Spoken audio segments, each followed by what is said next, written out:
Bienvenue dans la capsule du podcast de Feel Positive, Feel Spiritual. Ici, on parle de spiritualité et du monde ésotérisme. En solo ou avec mes invités, je partage avec vous mes expériences, mes connaissances, mais aussi mes conseils pour que vous puissiez évoluer en toute sérénité dans votre parcours spirituel. Alors vous êtes prêts? C'est parti pour une pause spirituelle.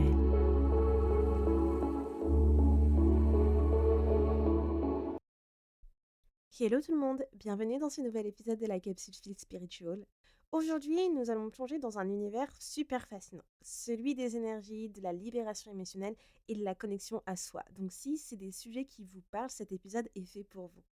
Pour nous guider dans cette exploration, j'ai le plaisir d'accueillir dans cet épisode la jolie Laure Dutertre, psycho-énergéticienne, exploratrice de vérité, comme elle le dit, et c'est un terme très joliment trouvé qu'elle va nous expliquer dans cet épisode. Vous allez voir, elle a un super parcours super inspirant qui a été vraiment marqué par une quête de vérité, une profonde transformation personnelle. Et en fait, c'est en trouvant ce qui lui plaisait vraiment qui l'a amené à aider d'autres personnes, d'autres femmes, à se libérer de leur blocage, à explorer leur vérité intérieure et à retrouver leur authenticité. Donc dans cet épisode d'aujourd'hui, nous allons parler d'énergie, de spiritualité, mais aussi de guérison intérieure. Comment harmoniser son énergie, comment se libérer de poids invisibles qui nous entravent et surtout, comment se reconnecter à son essence profonde. Alors, restez bien avec nous car cet échange promet d'être inspirant et transformateur. C'est parti pour l'épisode du jour. Hello Laure, comment tu vas? Coucou, ça va très bien et toi? Ça va super, merci beaucoup. Je suis trop contente de t'avoir dans l'épisode de podcast de Feel Positive aujourd'hui. C'est la première fois que du coup j'ai une psycho-énergéticienne, donc ça me fait super plaisir et j'espère que toi aussi. Oui, franchement, j'avais vraiment très hâte. On a eu un très bon feeling et je me sens vraiment honorée de pouvoir participer à cette expérience qui est la première pour moi. Donc, Oh! vraiment très contente que ce soit avec toi. Bah, moi aussi et puis, tu sais, je pense que, comme tu as dit, on a eu un bon feeling et tu inaugures aussi, bah, tu es la première invitée de ma capsule Feel Spiritual qui est une capsule que j'ai en fait, bah, que j'ai sortie, au début de cette année où j'interviewe en fait, bah, les personnes dans le monde spirituel, dans le monde ésotérisme, voilà. Parce que j'ai trouvé que j'avais une audience très spirituelle et qui veut en savoir plus bah, sur ces sujets-là. Donc, je trouve ça super intéressant que tu puisses amener ton expertise, parler de ton expérience et voir comment tu aides les autres aussi, du coup, dans ton domaine d'activité. Super. Alors, est-ce que tu peux, pour commencer, te présenter, me parler un peu de ton parcours? Avec plaisir. Alors, aujourd'hui, je suis psycho-énergéticienne, comme tu l'as si bien dit. J'ai bientôt 32 ans, mais je suis surtout maman de Pablo alias Pablito. On Un adore. petit bulldog français de 6 ans, mais c'est surtout une crapule à plein temps. On C'est peut c'est dire vraiment qu'il fait beaucoup de bêtises. c'est mon amour. C'est vraiment il est si drôle et c'est pas seulement un chien, tu vois? C'est vraiment il m'a énormément aidée, dans tout mon chemin et aujourd'hui, je pense que, ouais, je peux le dire, c'est il m'a vraiment sauvé la vie. Vraiment, Oh. il y a des matins où s'il avait pas été là ou si, j'aurais pas dû, aller le sortir, tu vois? Parce que obligée et ben, je ne serais jamais sortie de mon lit et vraiment il a énormément participé, à qui je suis aujourd'hui. Ça me fait trop plaisir que tu dises ça parce que ça montre encore une fois, tu vois, le pouvoir des animaux, tu vois, avec, sur les êtres humains et un animal, ce n'est pas juste un animal, c'est vraiment un membre de la famille, je trouve, tu vois? Et il y a beaucoup de personnes bah, qui ont ce type d'histoire où, bah, leurs animaux de compagnie ont vraiment changé leur vie et transformé leur vie, comme toi, pour le coup, du coup, avec Vraiment. Pablito. C'est exactement ça, mais je sais que Pablito et moi, on a une relation karmique, très forte, tu vois? Il participe à mes soins. C'est toujours, très, très fou à vivre, en fait. Mais voilà, je vais m'arrêter là pour Pablito parce que sinon je vais me mettre à pleurer. Oh! Mais je suis surtout, tu vois, comme j'aime dire, une exploratrice de la vérité. Mmh. J'ai toujours été en quête, encore et toujours, de conscience. Et aujourd'hui, on me qualifie comme une femme bienveillante, lumineuse, pétillante, authentique, mais en réalité, ça n'a pas toujours été le cas. Et est-ce que tu peux me dire, parce que je trouve ça intéressant, ce terme exploratrice de vérité, c'est si bien dit.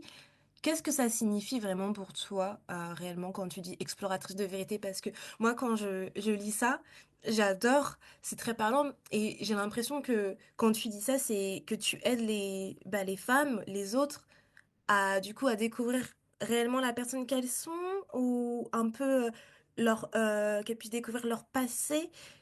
Qu'est-ce que ça signifie pour toi, ce terme?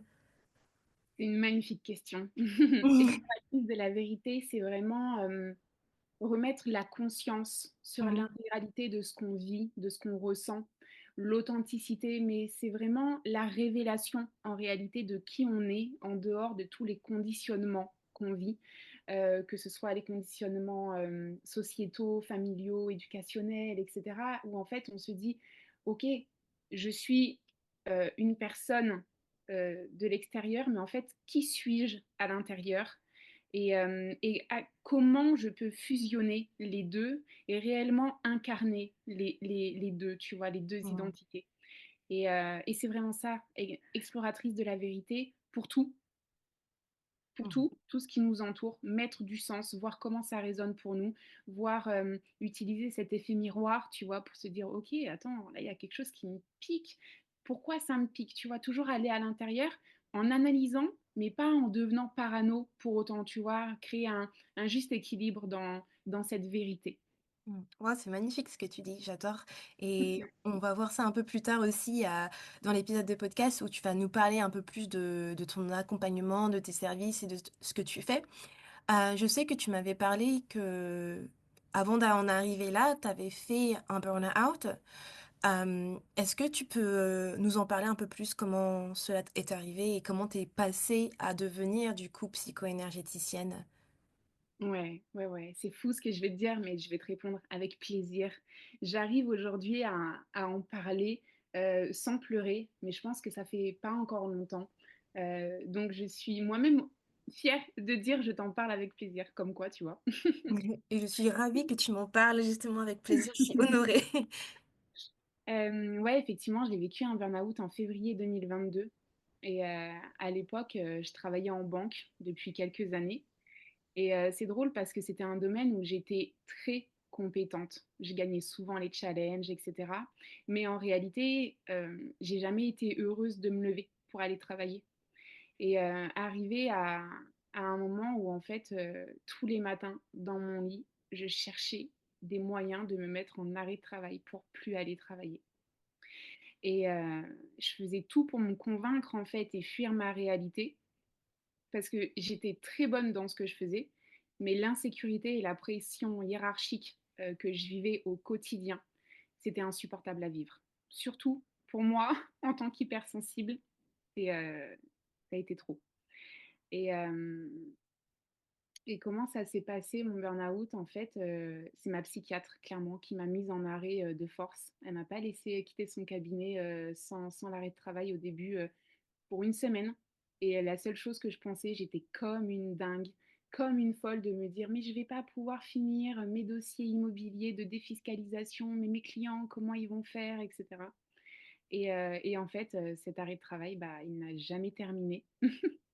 Il a duré 6 mois et j'ai demandé en fait à avoir une rupture conventionnelle qui, avec chance, m'a été acceptée. Donc il y a vraiment eu cet événement qui a été très marquant et en fait, ça a été l'événement premier d'une longue série, d'une année très intense où l'univers a complètement détruit en fait l'intégralité de mes piliers qui ne me convenaient plus parce que 6 mois après, j'ai eu un accident de vélo qui a été très percutant pour moi. Je me suis fait renverser par une voiture et c'est l'événement qui a vraiment fait basculer ma vie, mais dans tous les sens du terme, tu vois. Lorsque j'étais dans l'ambulance direction l'hôpital, j'avais qu'une phrase en tête. C'était pareil, j'étais comme une dingue. C'était, mais il y a quelque chose à comprendre. C'est pas possible de vivre un accident 6 mois après mon burn-out. Mais pourquoi? Mais pourquoi? Pourquoi moi? Pourquoi à cette seconde près là, c'est arrivé alors que ça aurait pu ne pas arriver, tu vois? Quelle était la probabilité que le 8 août, je me fasse renverser aussi violemment, quoi? Et l'ambulancier, il arrêtait pas de me dire: «Mais c'est l'état de choc, et cetera» et moi, dans ma tête, je me disais: «Mais c'est pas un état de choc, je me réveille seulement d'une vie qui était pas la mienne» et en fait, je comprenais pas ce que je disais. Enfin, je comprenais pas ce que je pensais, tu vois? C'était comme si j'étais dans un autre état et c'est cet événement-là surtout qui a été très percutant et où j'ai découvert ma propre spiritualité. J'ai découvert, j'ai mis du sens, en fait, derrière tout ce qui m'arrivait parce que j'avais toujours cette question de: «Pourquoi? Pourquoi? Pourquoi?» et j'avais besoin de réponses en réalité. Dans un premier temps, merci beaucoup de partager, ton accident et ton burn-out avec nous et avec les auditrices. Tu sais, j'ai l'impression que le burn-out, c'est toujours, on va dire, la situation, l'élément déclencheur pour tout le monde, surtout les femmes, parce que c'est souvent les femmes que j'ai entendues qui avaient eu des burn-out, enfin, du moins, les personnes avec qui j'ai discuté. Et ça a toujours été l'élément déclencheur sur leur changement de vie, leur transformation de vie. Et toi, au-delà de ça, effectivement, tu as eu cet accident de vélo. Et j'ai l'impression que, effectivement, comme tu l'as dit, l'univers t'a vraiment parlé pour te dire, mais en fait, qu'est-ce que tu fais? C'est pas pour toi cette vie que tu essaies de construire et il faut que tu changes de direction. Et du coup, après cet événement qui est arrivé, qui a été vraiment décisive dans un sens, j'ai envie de dire, parce que comme tu as dit, c'est là où tu as commencé vraiment à être dans ta spiritualité. Qu'est-ce que tu as mis en place à partir de là, du coup, après cet accident de vélo? Alors honnêtement, pendant 1 mois et demi, j'ai absolument rien mis en place parce que j'étais tellement mal. J'ai eu une perte d'autonomie, incroyable. J'ai Mhm, énormément souffert, physiquement. Donc déjà, c'était vraiment, se se se se reposer, mais dans tous les sens du terme, tu vois? mhm, Parce qu'en fait, pendant mon burn-out, hem, j'étais un peu dans le déni, tu vois? Pendant les 8 premiers mois, je sortais beaucoup, j'ai failli tomber dans l'addiction de l'alcool. En fait, je fuyais, tu vois? Encore et toujours ce qui m'arrivait, comme si ça m'arrivait pas, comme si c'était une parenthèse dans ma vie, tu vois? mhm, C'était très particulier et tu l'as très bien évoqué. En fait, l'accident de vélo, c'était vraiment pour me faire comprendre dans tous les sens du terme que j'étais sur le mauvais chemin, que je prenais le mauvais chemin. mhm. Et j'avais tellement de pression, même 8 mois après, où on me disait: «Non mais Laure, c'est bon, ça fait 8 mois que tu t'es reposée, que tu fais rien, que tu es en arrêt, tu as eu ta rupture conventionnelle, c'est bon maintenant tu vas peut-être reprendre un travail». Et du coup, j'étais encore dans ces conditionnements et j'avais dit: «Bah ouais, c'est vrai, peut-être que» et cetera. Donc je commençais à me renseigner et c'est là où j'ai eu mon accident de vélo. Donc là, j'ai bien compris qu'il fallait, ne plus rien faire et accepter en fait, hein, ce qui se passait, ouvrir les yeux en fait, hein, sur ce qui m'arrivait. Mhm. Et 1 mois et demi après mon accident de vélo, du coup, je suis partie en vacances avec ma sœur. Pendant 2 semaines, on est allé au Portugal et on a fait le tour du Portugal et ça a été un voyage qui a été révélateur pour moi. Mais révélateur sur tellement de points, sur un rapprochement avec ma sœur qui a été, incroyable, mais vraiment et ce pays avec ses vibrations, ses plages, tous ces paysages où ça m'a vraiment ressourcée et quand je suis rentrée, par contre, ça a été très dur parce que je me suis rendu compte que c'est comme si j'étais vide à l'intérieur de moi, tu vois? Il Mhm. y avait rien qui m'intéressait, mais absolument rien, quoi, tu vois? Je pouvais passer des heures, sur mon canapé avec Pablito, mais à mais à regarder le plafond, quoi, tu vois? Même pas de musique, même pas de Netflix, rien du tout et heu et je me confiais à ma sœur justement et je lui disais: «Mais purée, enfin, je dois faire quoi pour m'en sortir? Parce que là, je comprends pas ce qui se passe, quoi. J'ai l'impression d'être en dépression, j'ai l'impression que plus ça va, pire c'est», et en fait, elle m'a dit une phrase, je m'en rappellerai toujours, elle m'a dit: «Mais en fait, Laure, c'est simple, qu'est-ce que tu aimes faire? Parce que même si tu aimes pas faire grand-chose, il y a quand même quelque chose que tu aimes faire». Mhm. Et j'ai dit: «Ouais, il y a qu'une chose que j'aime faire, c'est utiliser mon pendule». Et en fait quelques mois avant, j'avais découvert en fait, enfin j'avais découvert. Moi, ma grand-mère avait un pendule et elle est décédée quand j'étais jeune, quand j'étais adolescente, tu vois? Et le seul truc que je répétais à ma mère depuis que j'avais, 12-13 ans, je disais: «Moi, je veux rien garder de mamie», je suis pas du tout matérialiste, mais le seul truc que je veux récupérer, c'est son pendule. Et ma mère, elle comprenait pas, mais elle m'a dit: «OK, pourquoi pas?» et elle a gardé le pendule. Et en fait, bah, justement, pendant mon burn-out, j'ai récupéré le pendule de ma grand-mère. Et Waouh. là déjà, tu vois? Là déjà, il y avait quelque chose dans le lien avec ma grand-mère défunte, le lien à travers le pendule et à travers, toute la spiritualité et tout ce qui s'est mis en place. Et en fait, j'aimais que ça, j'aimais que penduler. Donc du coup, je pendulais pour mes proches, pour Pablito, j'ai appris à faire des soins avec le pendule. Vraiment des choses méga simples, tu vois? Même pour moi. Et en fait, elle me dit: «Bah voilà alors, tu sais où aller». Ouais. Et là Waouh! Ça me donne et des frissons, désolée. Mais non, mais parce que c'est fou en fait quand j'y repense, c'est vrai. Et là, moi, la nana super aigrie et super frustrée de l'époque, tu vois, qui dit, «Non mais qu'est-ce que tu veux que je fasse d'un métier avec un pendule quoi? C'est pas un métier aujourd'hui, de penduler et tout», tu vois? J'étais et en fait si, j'ai réussi. J'ai réussi petit à petit, à en faire un métier en fait. Et Mmh. c'est fou parce que tu vois, aujourd'hui, je forme des personnes à utiliser le pendule en toute sécurité et à faire des soins avec. Et je pense que c'est l'une de mes plus belles fiertés, tu vois?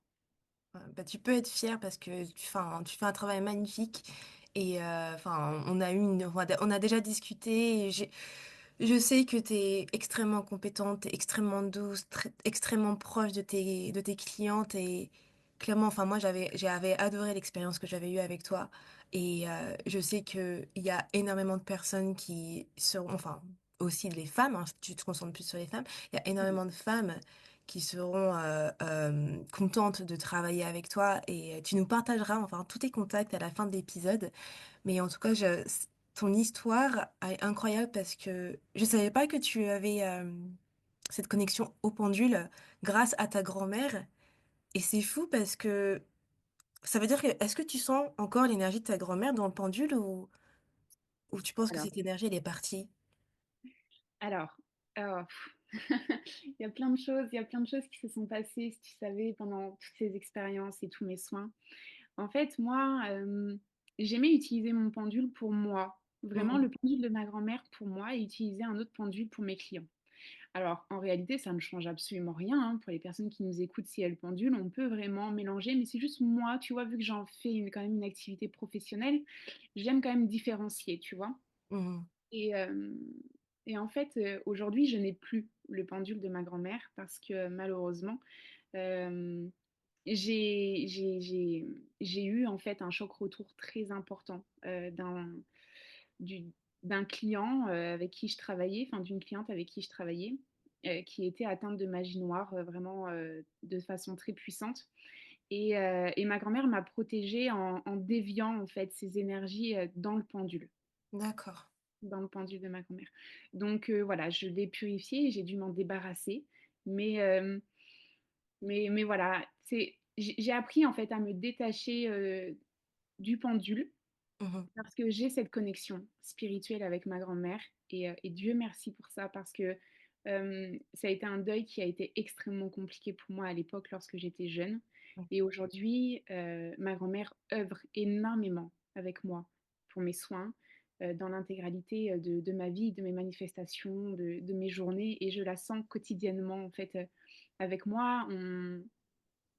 En fait, c'est fou à dire parfois parce que on a vécu des choses de façon spirituelle, parfois même plus forte que lorsqu'on était ensemble dans la vie réelle, tu vois? mhm. Ouais. Bah, tu sais que ça m'étonne pas parce que je pense que souvent justement, dans le monde de l'invisible, et ben, en tout cas les personnes spirituelles et justement qui travaillent, comme dans le même domaine que toi, elles me disent souvent qu'elles en ressentent, des connexions plus fortes avec l'invisible que avec le visible, tu vois? Leurs proches qui étaient dans le visible. Je trouve ça incroyable et je trouve ça, génial que maintenant la connexion que tu as avec ta grand-mère n'est plus à travers le pendule et RIP le pendule pour le coup, mais que mais que maintenant, tu vois, tu arrives à la voir, bah, quotidiennement, tout le temps, sans pas à travers que cet objet, en fait et c'est ça qui est le plus important. Hem, est-ce que tu du coup, quand tu as su que tu voulais travailler dans ce domaine, tu savais déjà que tu voulais aller vers la énergétique, je crois que ça se dit comme ça, oui? Mmh. Ou est-ce qu'il y avait un autre métier dans le domaine, du coup, de l'énergie qui t'intéressait plus? En fait. Je savais absolument pas. Je savais pas du tout vers quoi je voulais aller et en fait, j'avais pas envie de me prendre la tête, à vouloir recréer en fait, un métier ou à vouloir, resuivre une formation ou tu vois, me spécialiser dans quelque chose parce que sinon je serais retombée, très facilement dans dans ce cercle vicieux, tu vois, de Mmh. travailler, etc. Et vu que j'avais signé une rupture conventionnelle, je ne vais pas te mentir, j'avais la chance d'avoir en fait les aides de Pôle emploi, maintenant France Travail. Et donc, je me suis vraiment laissé le temps. Et je me suis laissé le temps de me redécouvrir et de voir ce que j'aimais faire et qui j'étais en fait en réalité en dehors de bah, Laure la banquière, Laure la copine à qui on peut tout confier, Laure la sœur super présente, etc. Mais en fait qui j'étais moi à l'intérieur, tu vois. Et donc du coup je suis passée vraiment par plusieurs process et je me suis rendu compte que bah, effectivement toutes les personnes que j'avais autour de moi, j'avais cette facilité à avoir cette claire connaissance, à comprendre tout ce qu'ils me disaient, à mettre des mots MOTS sur leurs mots MAUX, tu vois, sur ce que disait leur corps, sur tout cet esprit. Et, euh, et en fait, je me suis dit, c'est comme ça que j'ai compris que je voulais vraiment fusionner la conscience, le travail de conscience et le pouvoir énergétique. Parce Mmh. que les deux fusionnés, c'est une dinguerie. On arrive à des résultats qui sont juste incroyables. Et en fait, aujourd'hui, comme je dis tout le temps, de façon extrêmement humble, je fais en sorte d'offrir à mes clients tout ce que moi je n'ai pas eu pendant une période qui a été l'une des pires de ma vie, tu vois. Parce que lorsque je sortais de chez ma psychiatre à l'époque, j'avais la sensation qu'il manquait quelque chose. Lorsque je sortais de chez mon énergéticienne, j'avais l'impression qu'il me manquait quelque chose. Mais ça, c'était pareil pour tout le monde. L'acupuncture, l'hypnose, euh, la, la réflexologie, enfin tout. En fait, il me manquait vraiment toujours quelque chose. Et là, je me suis dit, ok, qu'est-ce qui te manque? Pourquoi? Donc étudie, lis, renseigne-toi, fais-toi former par des initiés, par des maîtres spirituels, et là tu vas proposer en fait quelque chose qui t'a manqué. Mmh. Mais c'est venu au bout de plusieurs mois, quoi. Oui, oui. Oui, c'est pas des choses qui se font du jour au lendemain et c'est vrai que moi je trouve aussi que enfin, mon éveil spirituel, ça m'a tellement aidée dans ma vie et je pense que si je n'avais pas eu mon éveil spirituel, j'aurais peut-être été dans une phase de ma vie qui m'aurait pas satisfaite, tu vois. Et tu t'as dit que tu voyais aussi une énergéticienne. Alors, est-ce que tu peux nous dire, parce que je pense que même moi, je sais pas trop, est-ce qu'il y a une différence entre, du coup, la psycho-énergétique ou enfin, être psycho-énergéticienne et être énergéticienne? C'est quoi la différence clé entre ces 2 termes? Ou est-ce que vous faites les mêmes choses, mais en tant que psycho-énergéticienne, il y a quelque chose supplémentaire que tu ajoutes à tes services? Bah, pour répondre, en fait, je pense que chaque énergéticien ou chaque énergéticienne travaille d'une façon bien spécifique parce qu'on travaille avec ce qu'on arrive à canaliser. Mhm, Donc, ce qu'on arrive à canaliser du monde invisible, tu vois. mhm, Et en fait, je pense que chaque personne qui vient à toi en tant que thérapeute, il y a obligatoirement un inconscient collectif sur lequel on travaille, tu vois. Moi, toutes les personnes que j'aide, que j'accompagne, il y a toujours un domaine dans lequel je me reconnais et que je viens en fait petit à petit guérir, adoucir à travers le travail que je fais avec la personne. Donc ça, c'est déjà une notion qui est très importante. Et, mais sinon, elle travaillait beaucoup sur les énergies corporelles, tu vois, donc vraiment sur le corps le plus dense. mhm, Euh, En sachant qu'on a 7 corps subtils, le corps physique, c'est vraiment le corps le plus dense, donc celui qu'on sent en fait dans la matière, quoi.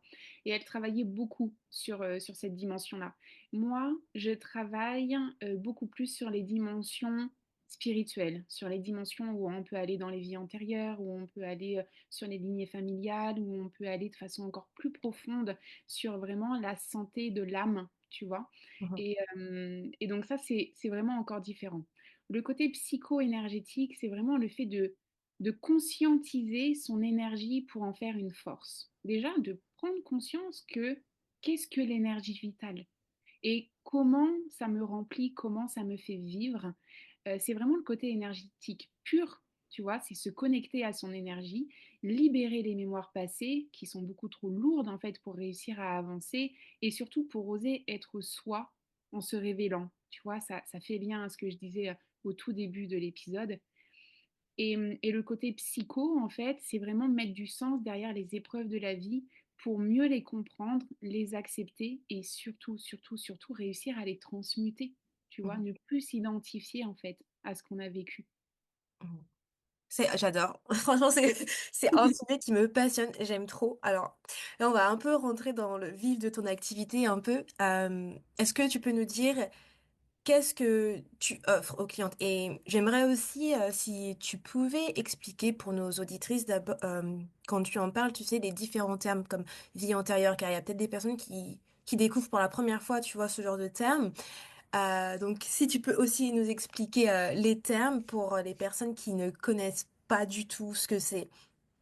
Ok, ouais, avec plaisir. Merci pour le rappel parce que parfois je suis un peu dans mon jargon et et t'as raison Oui. de rappeler ça, clairement.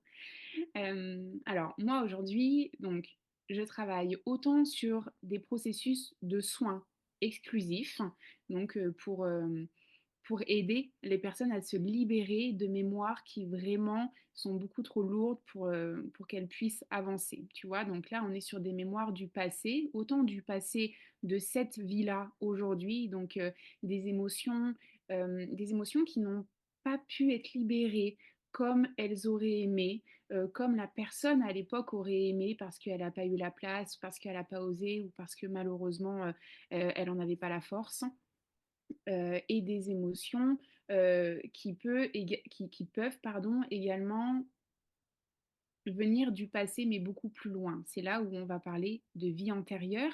Donc les vies antérieures, il faut déjà être OK avec le principe de réincarnation, Mhm. du voyage de l'âme. L'âme qui s'incarne, qui choisit l'intégralité de son incarnation aujourd'hui, que ce soit au niveau de ses parents, au niveau de son identité, de son unicité, de ses traumatismes, etc. Tout est choisi en fait au millimètre près. Et lorsqu'une personne décède, donc on le dit bien en plus, lorsqu'une personne rend l'âme, tu vois, dans l'expression, et ben, la personne a la possibilité de rejoindre les plans de lumière si elle a assez de force pour ensuite pouvoir se réincarner dans une autre identité. Donc ça, c'est vraiment la notion de vie antérieure. Donc on vient voir sur les vies antérieures ce qui peut se passer, enfin ce qui s'est passé, parce qu'il y a eu il y a eu des vies qui ont été plus impactantes, plus saisissantes, plus pertinentes que d'autres, où il y a eu des vœux qui ont été faits. Alors comme je l'explique toujours à mes clientes, euh, moi je ne vais pas du tout aller te dire qui tu as été, ce que tu as fait, ce que tu n'as pas fait, dans ta vie, si tu as été templier ou princesse ou je ne sais quoi. Enfin, personnellement, je ne travaille pas de cette façon-là. Je ne juge pas les personnes qui le font, mais pour moi, c'est venir vraiment alimenter le mental, tu vois. Alors que dans mes soins, je cherche à libérer des mémoires qui aujourd'hui sont trop lourdes pour continuer d'avancer. Donc, si on vient ramener cette mémoire dans la conscience, c'est totalement contre-productif. Mhm. Donc, je viens simplement expliquer aujourd'hui à la personne ce qu'elle peut vivre à travers un vœu qui a été fait par le passé. Par exemple, le vœu de pauvreté. C'est un vœu qui a très bien pu être fait. Euh, Son lien à l'argent aujourd'hui, donc je lui explique un petit peu, qu'il y a un déséquilibre, etc. Et en fait, à travers le soin, on va venir libérer tout ça. Mhm. Je travaille donc sur les dimensions, ce qu'on appelle karmiques, et également sur les dimensions de lignée familiale, où là, je me spécialise vraiment dans le côté émotionnel, donc dans la libération émotionnelle qui a pu y avoir au niveau ancestral, donc de nos ancêtres qui ont vécu aussi bien des choses lourdes. Ouais, c'est le Et, transgénérationnel du coup à ce niveau-là, on est d'accord. exactement, c'est le transgénérationnel. Et, je l'aborde vraiment sur le côté émotionnel parce que les émotions se cristallisent, ce qu'on appelle en énergétique, ça veut dire qu'elles créent comme des grains de sable, tu Mhm. vois.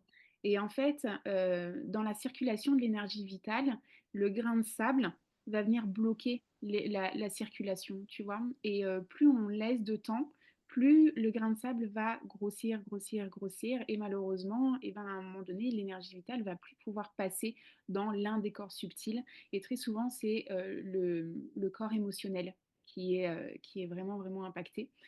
Donc, je me concentre sur ces libérations-là. C'est génial, j'aime trop et à chaque fois, tu sais, justement, la manière qu'on s'est connus, je me suis dit: «Mais c'est une synchronicité de fou» parce que quand on s'est connus toutes les 2, j'étais vraiment à fond sur tout ce qui était, bah, transgénérationnel et cetera, tout ce qui Mm. était, libération karmique et puis je suis tombée sur ton compte et j'ai trouvé que c'était la s enfin, c'était pas un hasard, tu vois? Et que c'était une synchronicité, de fou pour le coup et c'est vraiment un sujet qui m'intéresse énormément parce que je trouve qu'effectivement, bah notre passé, tout ce qui s'est passé dans les vies intérieures peut aussi, se refléter sur nos vies actuelles. Tu sais, une fois, j'avais fait, il y a longtemps, une lecture de Laura et par exemple, elle m'avait dit la dame que, bah, dans mes vies intérieures, j'étais guérisseuse et j'étais aussi médium, tu vois? Et à l'époque, bah, ça me disait pas plus que enfin, ça me disait rien du tout. Je me suis dit: «OK». Mais tu sais, maintenant, quand j'y repense, depuis l'année dernière, je me disais: «Mais en fait, j'incarne beaucoup ces vies-là encore aujourd'hui» parce que quand j'avais fait une lecture énergétique, on m'avait dit que, bah, j'avais, justement des dons de guérisseuse et qu'il fallait que j'utilise mes dons médiumniques parce Mm. qu'en fait, ils vont beaucoup m'aider dans ma vie actuelle et c'est pour ça que l'année dernière, je m'étais beaucoup intéressée, sur ces 2 aspects-là donc, est-ce que tu confirmes qu'effectivement, dans nos vies intérieures, certains aspects de nos vies intérieures peuvent se refléter dans notre vie actuelle? Ah mais complètement, Mmh. complètement parce que en réalité, dans les vies antérieures, hem, tu as toujours la même âme, tu Mmh. vois? Tu as toujours la même essence, tu as toujours la même, cette même part de divinité. Seulement tu décides de t'incarner en tant qu'Andrea aujourd'hui, en tant que femme, dans un pays développé et cetera.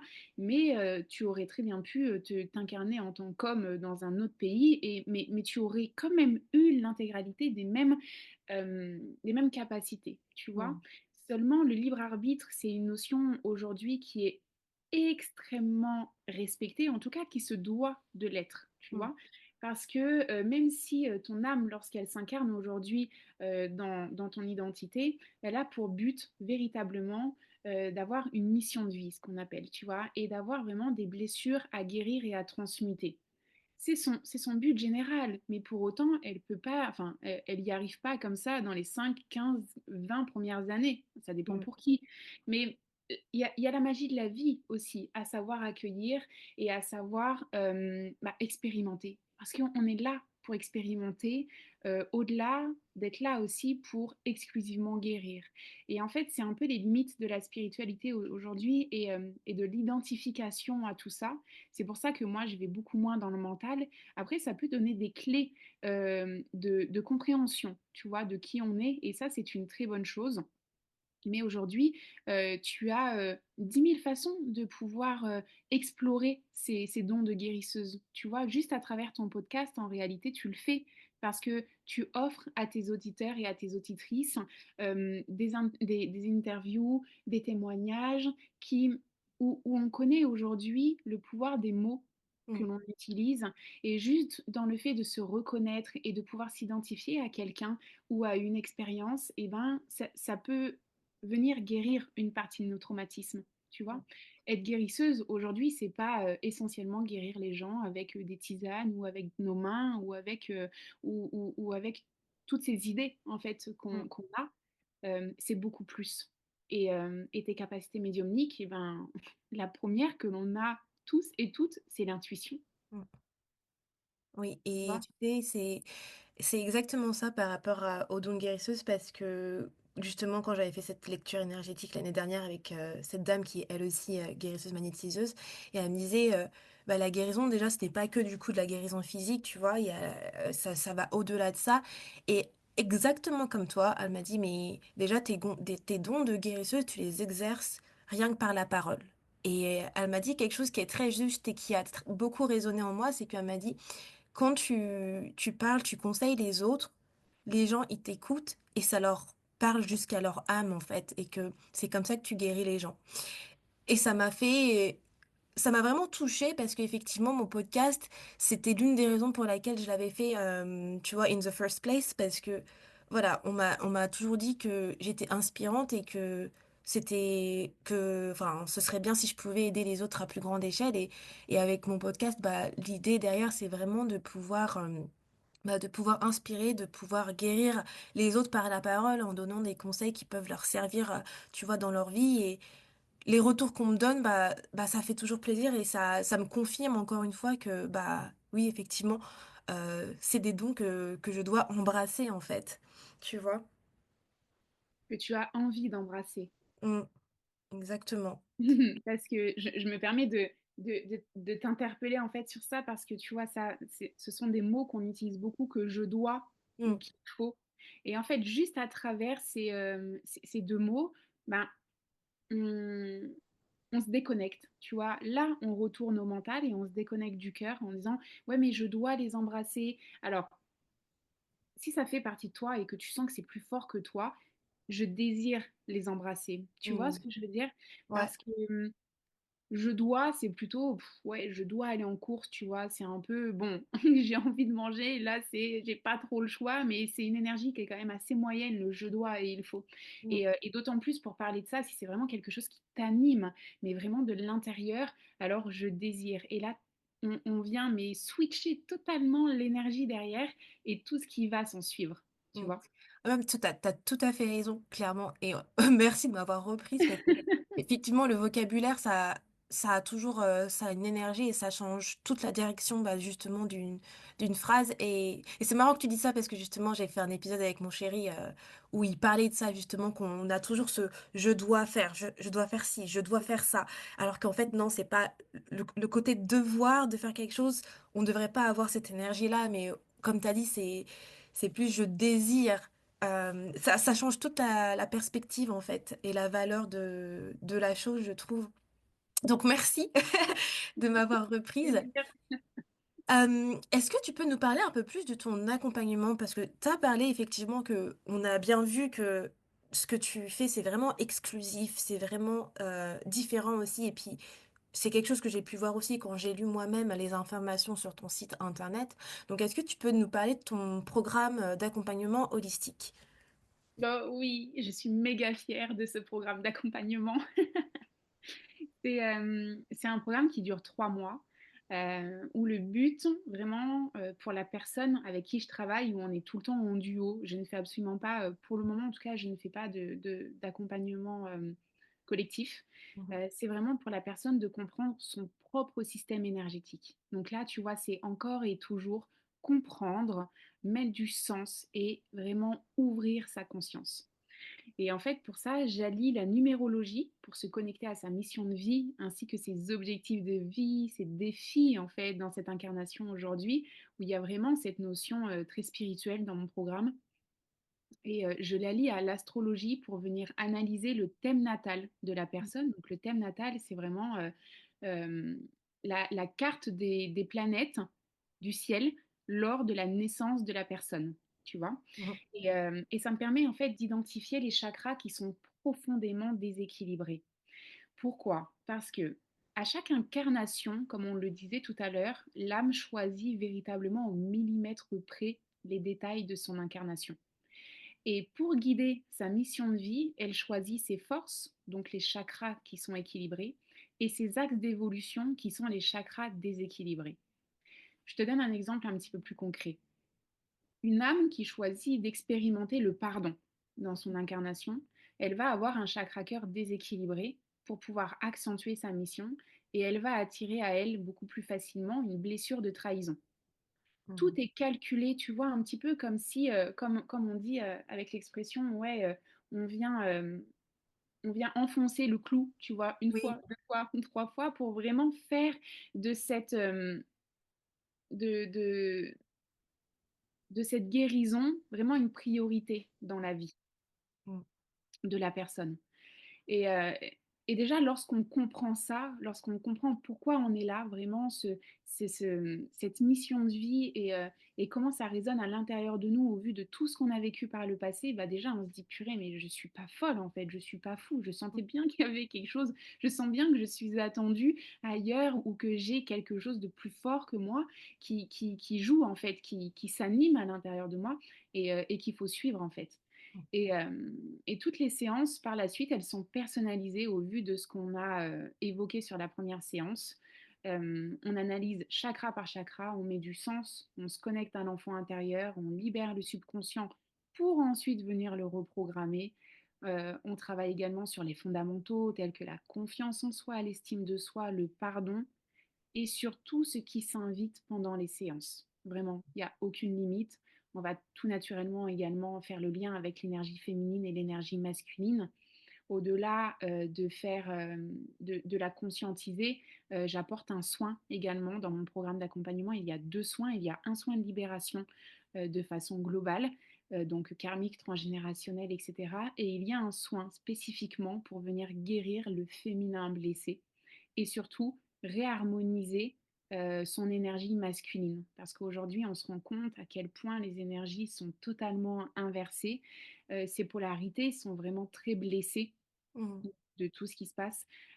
Donc ça, c'est vraiment un côté spécifique également de mon programme d'accompagnement, où en réalité, je fusionne à la conscience la puissance des soins énergétiques pour avoir un résultat optimal et pour pouvoir travailler sur toutes les dimensions possibles. Mmh.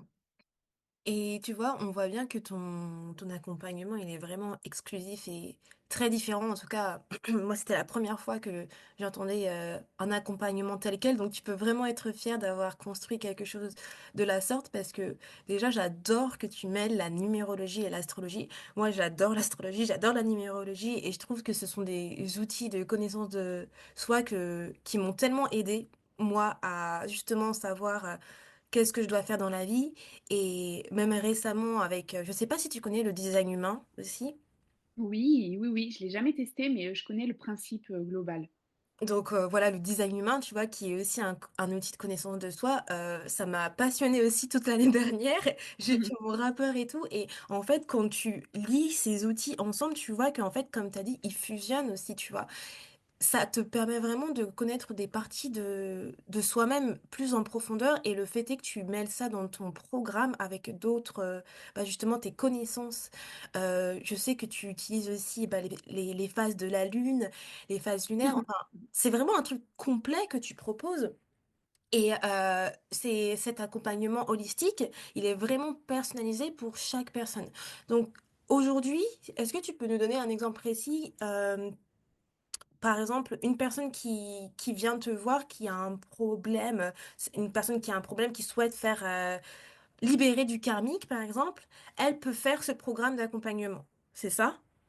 Alors, c'est un petit peu plus complexe, ouais, ça va dépendre. Déjà, moi, j'ai un petit peu euh, pour certains, ils vont parler d'arrogance, d'autres vont parler d'alignement, mais je choisis vraiment les personnes avec qui je travaille. C'est Mhm. vraiment très important qu'on ait vraiment les mêmes idées, les mêmes valeurs. Tu vois, Mm. parce qu'on va passer énormément de temps ensemble. Je vais amener la personne sur une vulnérabilité extrême sur certaines séances, en fait. Donc, il est vraiment méga important qu'il y ait ce feeling, tu vois, comme on dit.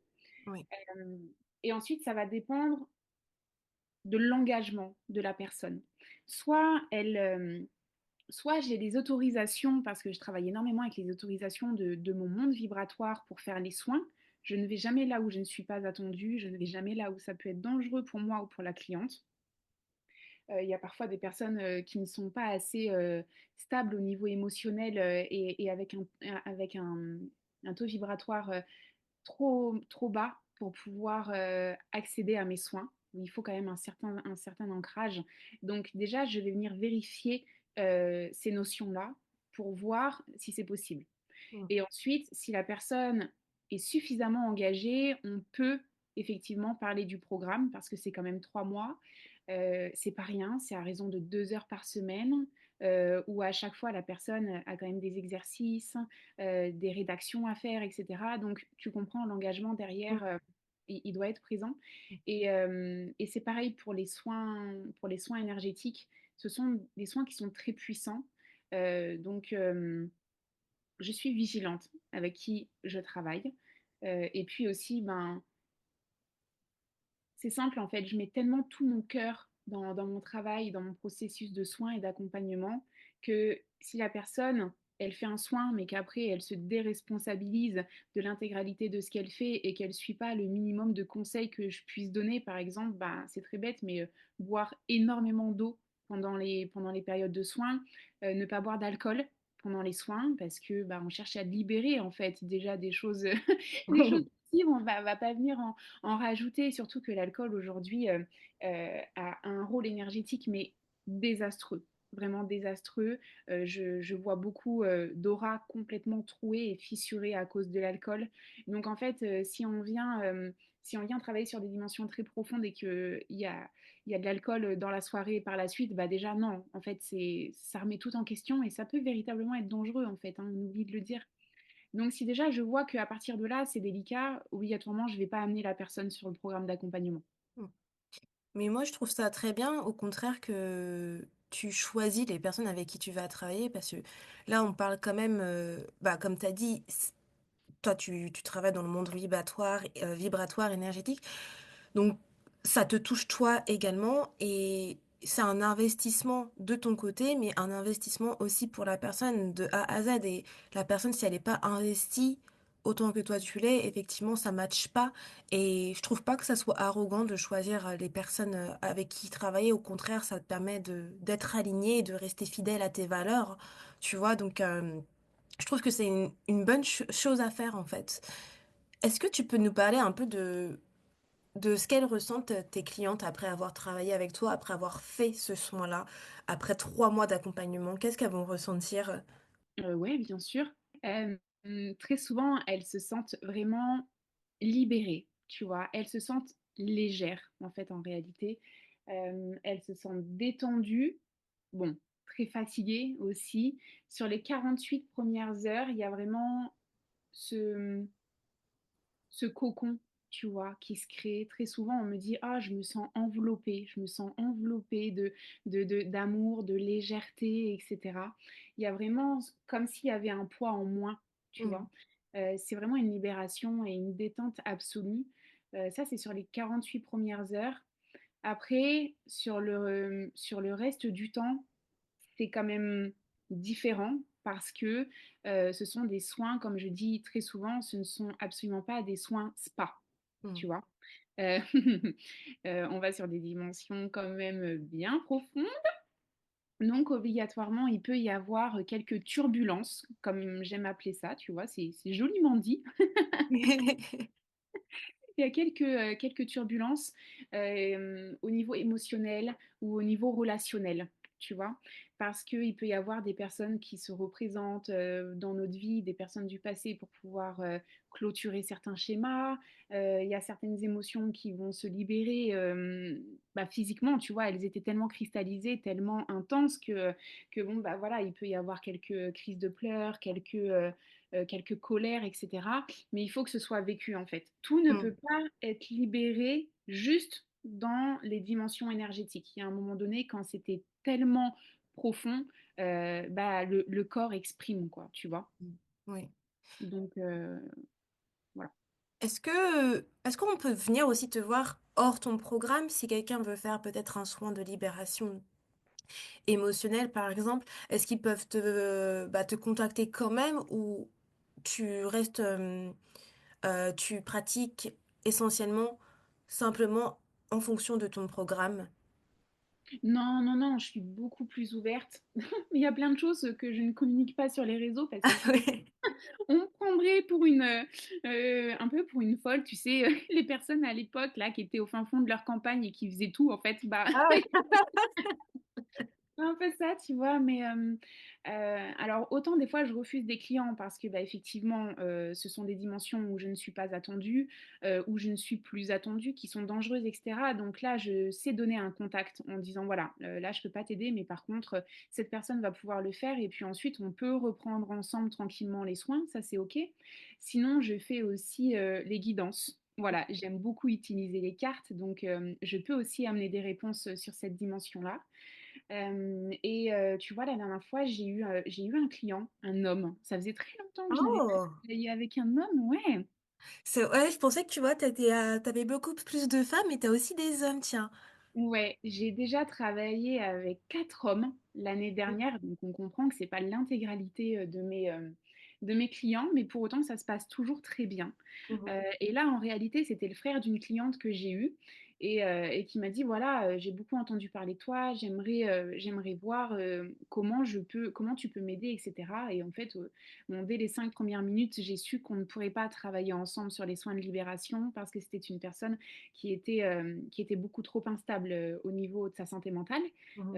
Et là, je ne prends pas de risque, je ne travaille pas du tout. Mais par contre, voilà, je lui ai proposé un soin d'apaisement, vraiment pour venir en fait apaiser le côté mental, toutes les pensées, tu sais, négatives, tous ces schémas en fait qui se répètent.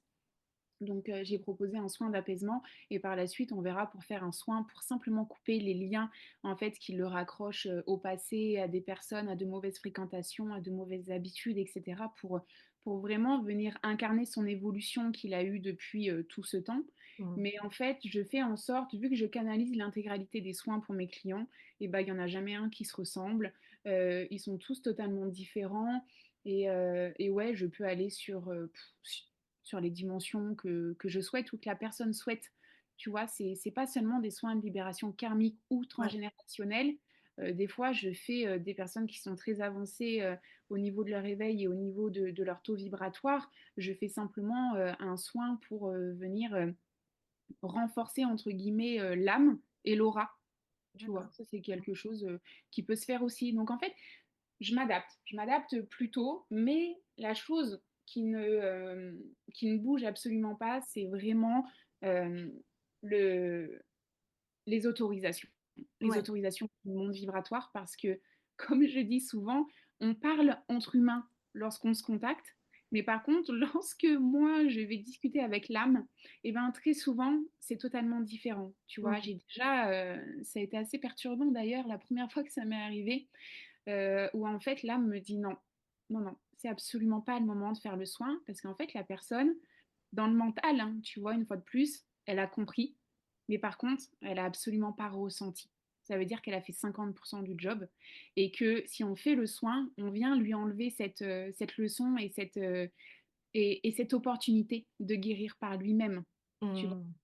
C'est super intéressant ce que tu dis et quand ça arrive, du coup, tu donnes des conseils à la personne pour qu'elle puisse faire cette guérison soi-même, c'est ça? Et après qu'elle revienne vers toi pour faire le soin. Ouais, ouais, c'est ça. C'est que je lui dis clairement que c'est pas le moment pour lui de recevoir, de recevoir le soin énergétique, que c'est quelqu'un qui a beaucoup avancé, qui a beaucoup évolué vraiment au niveau de la conscience, du développement personnel, etc.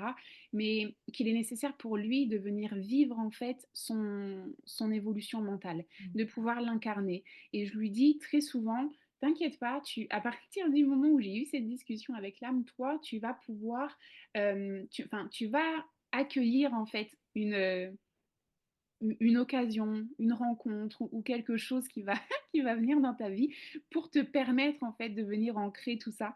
Et très souvent, on m'envoie un message après, on me dit mais c'est fou, tu vois, un exemple qui peut paraître bête, mais tu vois, j'ai mon ex qui m'a écrit, bah voilà, pendant 2 jours, je me suis posé une question de savoir si je devais retourner avec lui ou pas. Bon, bah au final, j'ai compris que non, mais ça m'a valu 48 heures de pleurs, de réflexion, d'évolution. Et en fait, en fait, cette personne est revenue dans sa vie pour lui donner l'occasion de s'affirmer et de dépasser, tu vois, ce schéma répétitif. Ouais. Et ça, c'est magnifique. C'est ouais, c'est ce que j'allais dire. Franchement, c'est pas des coïncidences. De toute façon, je trouve quand il y a des choses qui arrivent comme ça, tu vois, quand une personne, revient et que tu dis: «Mais pourquoi en fait j'avais pas envie?» mais c'est pour vraiment apprendre une leçon en fait au final et c'est important aussi surtout de comment dire? d'accepter aussi que la personne nous approche, tu vois, parce que dans ce genre de cas où c'est un ex, peut-être la seule chose que l'on a envie de faire, c'est de rejeter en fait cette invitation de reparler à cette personne, alors qu'en fait, effectivement, si cette personne elle vient, c'est pour une raison précise, et là, comme tu as dit, c'était pour l'affirmation de soi, donc je trouve ça très beau. Est-ce que tu peux nous dire un peu pourquoi tu penses qu'il est essentiel bah, en fait, de travailler en fait, sur nos énergies pour retrouver un équilibre intérieur? Bah, parce que pour moi, c'est la base de tout. C'est la Hmm, vie, en fait. C'est vraiment la vie. C'est aujourd'hui, tout ce qui se passe dans notre vie est énergie. Nous sommes énergie. Toute la matière, je te dis ça, il est 14h14. Synchronicité, incroyable. Ouais, c'est fou, c'est fou. Non, mais la vie est belle vraiment dans toutes ses dimensions. C'est incroyable. Euh, L'énergie nous constitue. Notre souffle de vie est énergie. Toute la matière que nous avons autour de nous est énergie.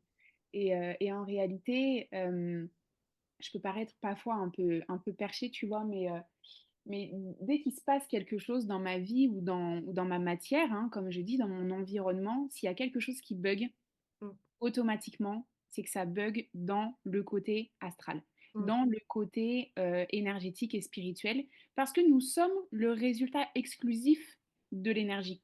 mm, Tu vois. Un jour, je te donne un exemple concret. Un jour, mon entreprise, du jour au lendemain, j'avais plus de clients.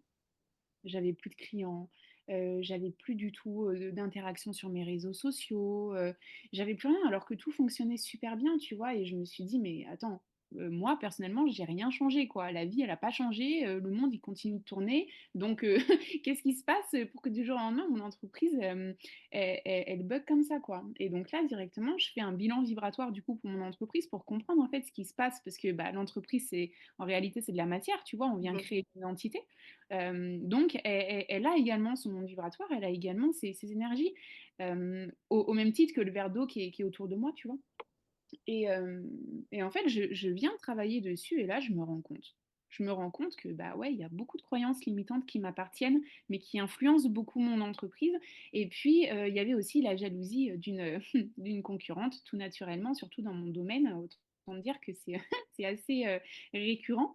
Et donc, du coup, j'ai fait un soin, ça c'est fou à dire, mais en fait, j'ai fait un soin à mon entreprise de libération. Et je me suis fait un soin par la même occasion bah, concernant mes croyances limitantes, que j'ai beaucoup aussi travaillé sur un papier à côté. Et bah, t'y crois ou pas, le lendemain, bam, nouveau client qui me contacte sur Instagram. Ah bah voilà, j'aimerais avoir des renseignements, etc. Donc, tout ça pour dire que dès qu'il y a un problème, et on le voit bien aussi au niveau du corps, mm, dès qu'on a un problème de santé, en réalité, euh, ça, ça vient illustrer un problème énergétique beaucoup plus mm. profond, en fait, hein.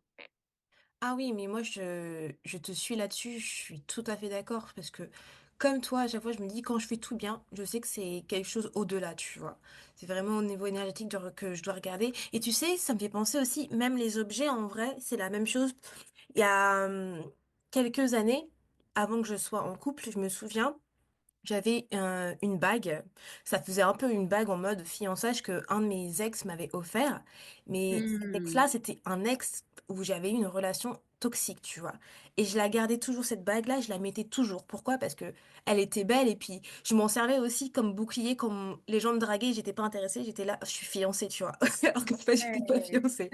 Mais le problème, c'est que en fait, justement, il y avait toujours cette énergie de cette ancienne relation toxique et une fois, comme quoi, enfin, l'univers fait trop bien les choses, c'était une énergéticienne sur Instagram, c'était il y a longtemps, hein, qui m'avait contactée et tout.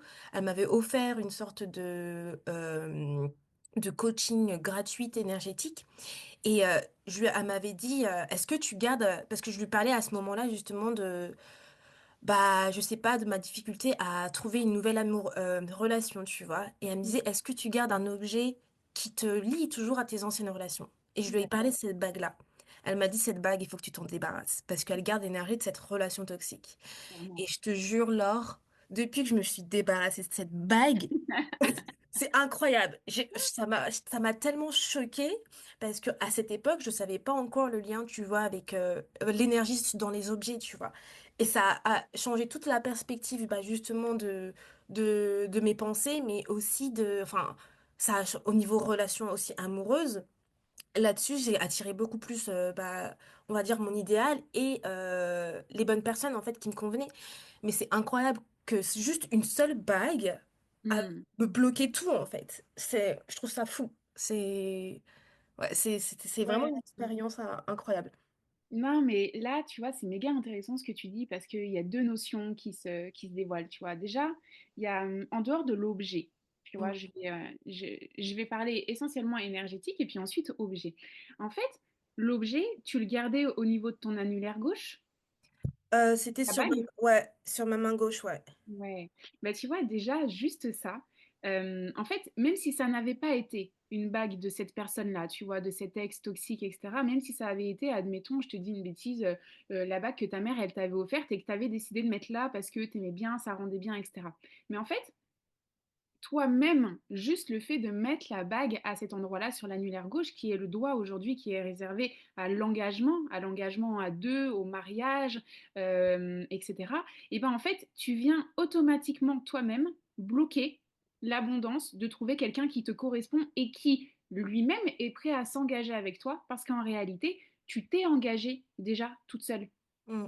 Tu vois, donc en fait, juste au niveau du doigt, il y a cette notion, en fait. Tu vois, c'est comme les personnes qui sont célibataires et qui, chez elles, elles ont leur lit, leur chambre à coucher, etc. Mais donc elles sont toutes seules et il n'y a qu'une table de chevet. Mm. En fait, juste à travers ça, tu n'attires pas l'abondance de dire, OK, tu es prête à recevoir quelqu'un et Ouais, que cette personne ait sa table de chevet. Tu vois ce que je veux tout à dire? Juste fait. dans l'idée, tu vois, déjà, bah, c'est le même principe. Et ensuite, dans le fait que ce soit un objet qui soit chargé négativement, ce qu'on appelle, effectivement, il y a... alors, ça existe, hein, soit ça existe au niveau, ben, comme tu l'as si bien dit, ça a conservé les énergies de cette personne, etc. Et en fait, ça venait réalimenter les disputes, les conflits et tout ce qui s'était passé. Parce que toi, même toi, inconsciemment, juste le fait de voir la bague, même si tu t'en rendais pas compte, eh ben, ça venait réallumer l'alerte. Tu Ouais. vois, l'alerte en fait de la douleur que tu avais ressentie avec lui. Mm. Donc il y a vraiment double sens derrière cette expérience, c'est fou. Ok. Mais ouais, c'est incroyable parce que je trouve que ça a des significations super fortes et en fait, quand on connaît pas, et bah, on sait pas sur quoi travailler et on a l'impression que c'est rien, mais que, en fait, oui, c'est l'une des raisons pour laquelle, bah, on n'avance pas sur certains domaines aussi, tu vois, et que l'on bloque, notre abondance à ce niveau-là, quoi. Donc, j'avais trouvé, cette expérience, à chaque fois, je la dis à certaines de mes amies qui ont des choses similaires pour qu'elles puissent justement, tu vois, faire les choses nécessaires pour éviter ça parce que les objets, ça prend tellement d'énergie et ça a une signification tellement maître que si on fait pas attention, et bah, on peut garder vraiment des objets toxiques avec nous et il faut vraiment s'en débarrasser pour avancer, quoi, je trouve. Mais vraiment, et tu vois, même pour le partage d'une de mes clientes, tu vois, qui est... en fait, il y a toujours beaucoup de mouvements qui s'invitent, tu vois, dans les soins et dans le post-soin, etc. Mais en fait, il y a très souvent des personnes qui changent d'endroit où elles vivent, qui changent de travail, qui changent parfois de partenaire, etc. Parce qu'en fait, ces endroits, ces entreprises, ces personnes, elles ont aussi, tu vois, leur propre énergie. Et après, quand toi, tu viens augmenter ton taux vibratoire, bah, en fait, tu es sur une nouvelle fréquence, tu vois, Mm, suite aux soins. Et donc, du coup, tu te retrouves que très peu avec très peu ou plus du tout, même avec certaines situations ou avec certaines personnes. Et donc, du coup, tu as besoin d'évoluer dans tous les sens du terme dans ta vie, mm. tu vois. Et ça se présente beaucoup aussi dans les effets de soins. C'est juste dingue. C'est fou, hein. Franchement, c'est super intéressant. J'aime, Ouais, j'aime trop ce type de sujet. Je pourrais en parler des heures, clairement. Mais je suis consciente du temps. Euh, je voulais savoir aussi, est-ce que tu pourrais nous donner des conseils, peut-être pour, tu sais, pour les personnes qui souhaiteraient commencer un voyage d'introspection et d'harmonisation énergétique, qu'est-ce que tu recommanderais, pardon, à ces personnes-là? Ouais, je pense que c'est l'une des meilleures questions que tu puisses me poser aujourd'hui. Mais pour moi, le conseil le plus utile véritablement à entendre, c'est vraiment d'être conscient. Mmh, D'être conscient, de se poser la question pourquoi? mmh, Pourquoi je ressens ça? Pourquoi il m'arrive ça? De prendre ses responsabilités sans pour autant culpabiliser, tu vois? C'est aussi de bien se nourrir, autant à travers les aliments qui sont notre première source d'énergie véritablement, que nourrir son âme, tu vois? À travers des loisirs, des lectures, des enseignements, des rencontres, du repos. Mais c'est surtout oser faire le premier pas, ouais, tu vois? Oser faire le premier pas, que si on sent qu'il y a quelque chose, qui va pas à l'intérieur de nous, même si on ne sait pas trop par où commencer, bah, c'est de commencer par un premier pas parce qu'en fait, ça va pas venir à nous. Il y a pas quelqu'un qui va venir toquer à notre porte en disant: «Ah coucou, tu as besoin mmh, d'aide?» Et bah, voilà, c'est moi, tu vois? Et c'est surtout avoir confiance en ses propres ressentis et se dire: «Ouais, si je ressens ça, là, je suis pas fou, en fait, je suis pas folle, c'est vrai, ce que mon corps ressent, c'est vrai, il y a quelque chose», tu vois? Et moi, mon mon tout début de parcours, en fait, pour me faire aider, tu vas rire, c'était une naturopathe. Et en fait, je voulais jeûner. Je voulais savoir jeûner et savoir purger parce que je savais que c'était bon pour mon corps. J'avais beaucoup de problèmes de santé, tu vois, mon corps s'exprimait beaucoup et il y avait vraiment cette notion-là. Et donc, du coup, je suis allée voir une naturopathe en me disant, ouais, il faut m'aider. Moi, j'ai envie d'être en meilleure santé, etc. Donc, pour moi, ça passait à travers ça. Et en fait, à un moment donné, elle m'a dit, Laure, je peux plus rien faire pour toi parce que c'est émotionnel. Donc, je vais t'envoyer vers une personne que je connais qui est énergéticienne. Et mmh, là, on tient le début. Ok, énergéticienne, d'accord, bon. Ensuite, eh ben, c'est pas assez. Donc, psychiatre, parce que bah, je sentais qu'il y avait encore quelque chose. Et ensuite, hypnose, et ensuite, acupuncture. Et tu vois, c'est petit à petit, en fait. Même si ces personnes, aujourd'hui, elles n'ont pas fait à elles-mêmes l'intégralité de ma guérison, elles ont participé à leur propre niveau, elles ont participé à qui je suis aujourd'hui. mmh, Et pour autant, ma naturopathe, bah aujourd'hui, j'ai plus aucun contact, je la consulte plus, mais elle a été le premier déclic, tu vois. Donc peut-être que pour une autre personne, ce sera quelqu'un d'autre, peut-être que ce sera moi, peut-être que ce sera euh, euh, les enfin, personnes une qui autre écoutent ce énergéticienne. podcast-là aussi. Ouais, ouais, exactement, tu vois? Mmh, Et en fait, même lorsque je dis à des clients: «Mais en fait, je ne suis pas votre guérisseuse, essentielle», tu vois? Ça veut dire que moi, je peux venir t'aider sur une dimension, mais après quelqu'un d'autre peut venir aussi t'aider et c'est pas tout le temps remettre son bien-être dans la main des autres, tu vois? Très souvent, j'entends dire: «Oui, mais là, il faut que je me débrouille toute seule» et cetera. Mais tu sais, lorsque c'est toi qui tends la main à un professionnel, c'est toi qui décides d'aller mieux. Donc ta mmh, décision, elle t'appartient, tu vois? mmh. Ah mais j'aime trop ton conseil parce que conscientiser, ouh là là, je vais y arriver. Je trouve que c'est la c'est vraiment la base de tout, c'est vraiment la première étape. Et je pense que souvent les gens, tu vois, ils ont aussi cette peur. Parce que quand tu conscientises les choses, eh Ouais. ben, tu as parfois aussi la peur de l'inconnu, de tester quelque chose de nouveau, tu vois. Par exemple, une personne qui n'est peut-être pas, en général, ouvert sur le monde énergétique, mais une personne qui va écouter peut-être cet épisode de podcast et qui là va se poser ces bonnes questions et qui va peut-être commencer à conscientiser les choses, elle peut avoir aussi cette peur de se dire: «Ouais, mais qui je contacte en première partie? Ouais. Qu'est-ce que je peux avoir?» C'est l'inconnu, tu vois?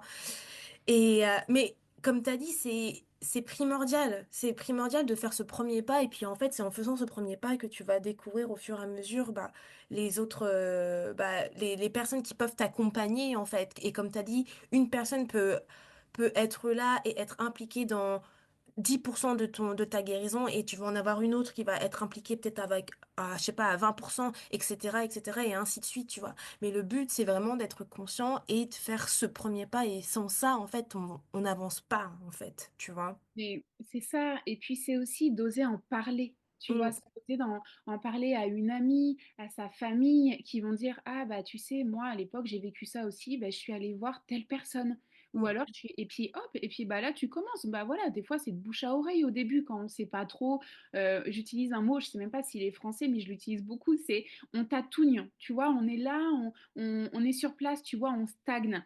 Mais pour autant, il faut et puis si c'est pas cette personne, bah, franchement, c'est pas grave, ce sera une autre, tu vois? Mais Mmh, le principal, c'est de pas rester dans une situation ou dans une relation qui te ouais, fait souffrir. tout à En fait. fait, c'est ça, peu importe comment tu t'en sors. On s'en fiche, peut-être que ce sera à travers l'alimentation, ce sera à travers des soins, ce sera à travers une psychanalyse, ça peut être à travers tout. Mais en fait, il faut oser. Il Mmh. faut oser le faire, tu vois. C'est ça et puis je trouve, tu sais, qu'aujourd'hui on est dans un monde où enfin, le monde il y a tellement de métiers qui émergent, des nouveaux métiers, voilà, des nouveaux métiers, mais c'est surtout qu'on est le monde énergétique, surtout ésotérique, spirituel, je trouve qu'il est de plus en plus mis en avant et je pense qu'il est important d'être ouvert et justement de pouvoir, essayer certaines pratiques que nous avons jamais peut-être essayées auparavant parce que, bah, voilà, quand il y a une pratique, on a peut-être essayé on a toujours testé, ne fonctionne pas, bah, dans ces cas-là, il faut, essayer d'élargir sa zone de confort et faire quelque chose d'autre, en fait, pour Mais aller mieux, quoi. merci. Mais merci. Il y a d'ailleurs une très belle expression qui illustre tes propos, tu vois, parce qu'on me dit, si tu veux quelque chose que tu n'as jamais eu, tu Mmh. dois faire quelque chose que On tu n'as jamais fait. jamais fait. Ouais. Et, et en fait, c'est C'est exactement véridique, ça. tu vois. Mmh. Et le dernier conseil qui me tient vraiment à cœur, si on a encore 2 petites minutes, Bien sûr! le plus tard, tu vois, c'est surtout se connecter au cœur. C'est très frustrant d'entendre ça. Franchement, je peux le concevoir parce que c'est vraiment, c'est dit à tort et à travers aujourd'hui. Ouais, il faut se connecter au cœur, etc. Et du coup, on en oublie un petit peu ce que c'est. Mais c'est essayer de se détacher du mental et éprouver de la gratitude, tu vois, simplement pour le souffle de vie qu'on a aujourd'hui en nous, pour avoir la bonne santé, un toit sur la tête, parce qu'on a l'impression que c'est acquis alors que clairement, ça ne l'est pas. Mmh. Et surtout, bah, une fois de plus, hein, c'est de comprendre qu'on est ici sur Terre pour expérimenter la vie et offrir à notre âme l'occasion de guérir et de grandir. Donc pour ça, il faut vivre. Tout n'est jamais tout noir, tout n'est jamais tout blanc. Mais les nuances de couleurs sont tellement belles. Et franchement, c'est l'invitation à la vie, à l'expérimentation. Même si des fois on tombe, on se fait mal, on souffre, et ben autant, quitte à tomber, autant ramasser quelque chose de cette chute, tu vois, et ramasser en fait ce caillou qui va venir nous consolider notre chemin de vie, tu vois. On a pris une déviation, mais c'est pas grave, on va retrouver notre propre route, notre propre chemin, tu vois. Mmh. C'est magnifique. Sur ces belles paroles, tu termines en beauté. J'adore. Franchement, merci beaucoup pour, ces belles paroles de sagesse que tu nous offres aujourd'hui et je suis tellement d'accord avec toi. Enfin, la gratitude, moi, franchement, c'est la manière dont je vis tous les jours. Tous les jours, pour moi, c'est tellement important d'être reconnaissante pour ce que j'ai, Ouais. en fait. Et c'est ce qui me permet à chaque fois tu vois, de voir le bon côté des choses et de ne pas vivre stressée ou angoissée parce que d'une, j'ai la foi que tout va bien se passer et parce que je reconnais ce que j'ai déjà, je suis contente de ce que j'ai déjà et ça me suffit. Je demande pas plus et je trouve que ça fait une très grosse différence en fait dans la vie quand tu vis avec la gratitude, tu vois. Bah, en fait, de façon seulement énergétique, la gratitude, c'est l'une des émotions qui vibre le plus haut. Mm. Et c'est pour ça qu'aujourd'hui, quand tu regardes toutes les vidéos sur comment savoir manifester, etc., bah, la première chose qu'on te dit, Gratitude. c'est ouais, d'être en gratitude parce qu'en fait, juste ça, tu viens élever tes vibrations, mais de Mm. façon exponentielle. Mais c'est incroyable, en fait, hein. Et enfin, C'est- ouais, ça te permet véritablement d'être consciente et en même temps d'avoir un bon taux vibratoire. Enfin, franchement, mm. Mais t'as c'est tout ça. gagné, quoi. Et tu sais, je dis toujours aussi aux gens que, de toute façon, tu souhaites manifester, mais comment tu veux que l'univers t'aide à avoir ce que tu souhaites si tu n'es même pas déjà satisfaite de ce que tu as déjà et que tu, en fait, entre guillemets, rejettes et bah, dénigres ce que tu as déjà. Donc déjà, sois reconnaissant des choses que tu as avant de vouloir demander bah, d'autres choses, en fait. On va pas te donner autre chose si t'es pas satisfaite de ce que tu as. Ah, mais Et c'est ça, en fait. Donc, surtout qu'en plus de ça, tu me fais penser, il y a une notion méga importante que j'ai même pas évoquée alors que c'est la base de mon travail, c'est que on attire véritablement ce qu'on vibre. mmh, On n'attire pas ce qu'on veut, sinon on serait déjà tous milliardaires aux Seychelles, quoi, tu vois, ou à mmh, Dubaï, ou à Bali, ou je ne sais où. Mais on attire ce qu'on vibre. Donc, si on veut attirer à nous des choses, si on veut attirer une abondance tout simplement, eh ben, on se doit d'avoir un meilleur taux vibratoire. Et le meilleur taux vibratoire passe effectivement par la libération énergétique, par une meilleure conscience, par une meilleure alimentation, par tout ça, tu vois. Mm, C'est la base, c'est la base de notre vie aujourd'hui, de qui on est. tout à fait. Et clairement, je pense que c'est important pour les gens pour qu'ils le savent aussi. En tout cas, du moins, toutes les personnes qui sont intéressées par et ouvertes d'esprit par cet environnement énergétique. Parce que, comme tu as dit, ça aide aussi au final sur le long terme. Donc, conseil à garder sous la main. Merci beaucoup Laure pour cet épisode. Avant de terminer, j'ai un petit jeu à faire avec toi de Là 5 là. questions. Ouais, tu vas être la première à l'expérimenter. Donc c'est un petit portrait spiritual. C'est comme ça que je l'ai Ok. appelé. Est-ce que tu es prête?